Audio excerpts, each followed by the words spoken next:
Shalom, kita sudah sampai di urutan pendekar yang ke-12 dari Capsa Taipo, 13 pendekar iman. Dan yang akan kita bahas pada kesempatan ini adalah seorang nabi, ya.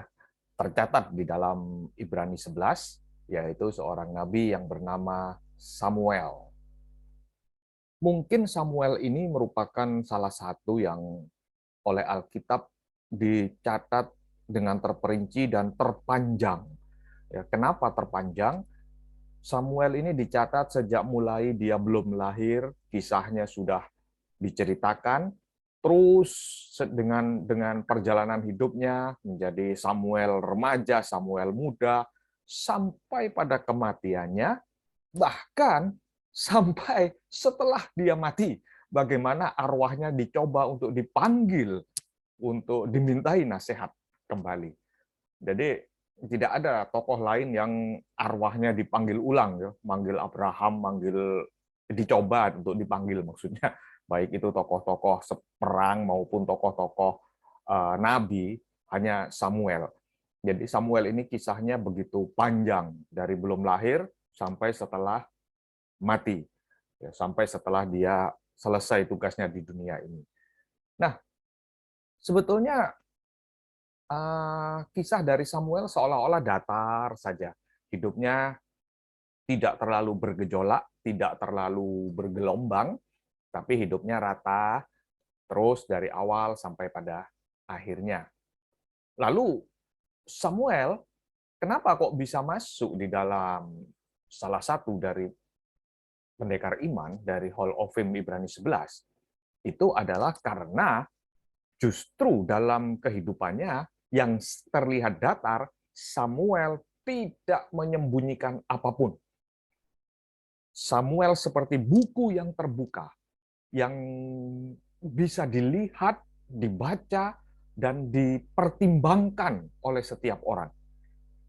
Jadi orang yang kenal dengan Samuel, orang yang di sekelilingnya tahu bagaimana kehidupannya, dan bisa melihat sendiri seperti apa kehidupannya. Ya, terdapat di dalam ayat 1 Samuel 12 ayat 3, ini yang merupakan kekuatan daripada Samuel sehingga dia masuk dalam 13 pendekar. 1 Samuel 12 ayat 3 bunyi firman Tuhan, "Di sini aku berdiri, berikanlah kesaksian menentang aku di hadapan Tuhan dan di hadapan orang yang diurapinya. Lembu siapakah yang telah kuambil? Keledai siapakah yang telah kuambil? Siapakah yang telah kuperas? Siapakah yang telah kuperlakukan dengan kekerasan? Dari tangan siapakah telah kuterima sogok sehingga aku harus tutup mata? Aku akan mengembalikannya padamu." Wah, bukan main. Jadi Samuel betul-betul membuka dirinya. Lihat, inilah aku. Tidak ada yang disembunyikan, tidak ada kemunafikan, tidak ada hal yang ditutup-tutupi dan bersandiwara di dalam kehidupannya. Tidak ada. Kita temui sekarang, di zaman sekarang, banyak orang-orang ya yang munafik, menyembunyikan sesuatu. Di depan tampil baik, bahkan mungkin terlibat di dalam kegiatan kerohanian, terlibat di dalam khotbah ataupun pelayanan mimbar sekalipun, tetapi ada hal-hal yang disembunyikan. Hal-hal yang dia tidak mau publik tahu, tidak mau orang lain tahu. Jadi ingin tampil dengan baik, ingin tampil dengan wow di atas mimbar, di atas pelayanan, tetapi sebetulnya ada hal-hal yang tidak disukai Tuhan yang dia sembunyikan. Apa yang dikatakan beda dengan apa yang dijalani. Ini tidak berlaku bagi seorang Samuel. Dia katakan, dari siapa aku pernah mengambil keuntungan? Dengan kata lain, lihat hidupku, dan engkau bisa melihat sendiri apakah aku orang yang layak, apakah aku orang yang betul bisa dipercaya atau tidak. Tidak ada yang tersembunyi. Nah, kehidupan Samuel ini juga diulang kembali oleh Paulus ketika Paulus mengatakan di dalam 2 Korintus 4 ayat 2, ya, ini Paulus yang mengatakan, Tetapi kami menolak segala perbuatan tersembunyi yang memalukan. Kami tidak berlaku licik dan tidak memalsukan firman Allah.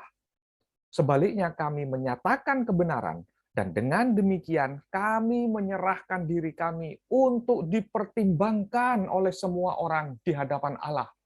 Wow, Paulus siap untuk dilihat kehidupannya. Seperti Samuel. Siap.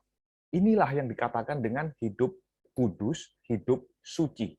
Jadi hidup kudus, hidup suci itu bukan hidup yang tanpa celah, tanpa noda, tanpa dosa. Bukan. Tetapi hidup suci adalah hidup yang berani untuk dilihat apa adanya. Kalau ada kesalahan, dan ini yang sudah diperdamaikan. Hidup suci, hidup yang apa adanya.